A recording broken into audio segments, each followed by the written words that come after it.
Dialogue on the 2019 International Women's Day theme, Balance for Better, continues. This time with the American Chamber of Commerce leading the conversation.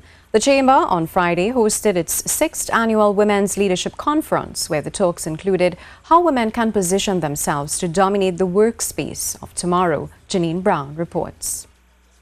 Don't be afraid to ask for what you deserve. The simple yet powerful advice from the featured speaker at Friday's Women in Leadership Conference, SUZY TEELE. The robotics professional said it's a mantra that's guided her own career to success. I learned early in my career there's no fear in asking for anything. The worst they can do is say no.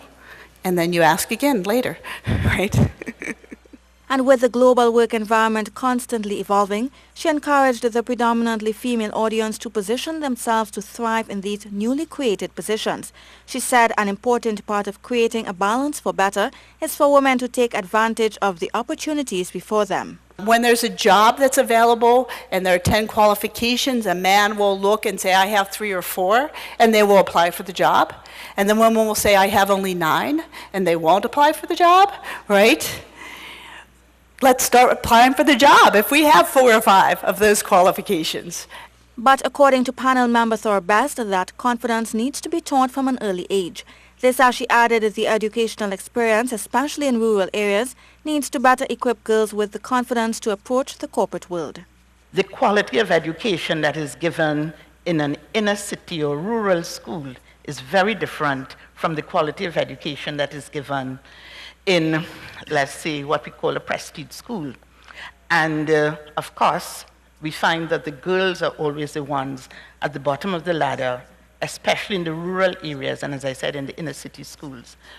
Ms. Best said NGOs and corporate entities also have a responsibility to reach out to young girls who may otherwise never have the opportunity to know what it feels like to dare to dream.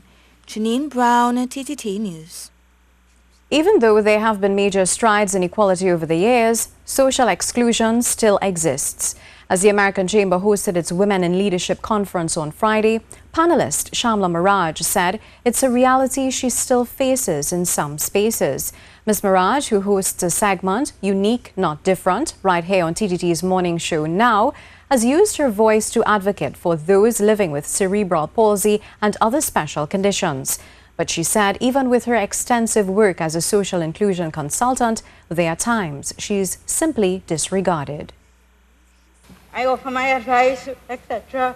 And they say, okay, thank you. You know, but they don't see that I have to live too. And I have reached so far and still feel alienated in some right.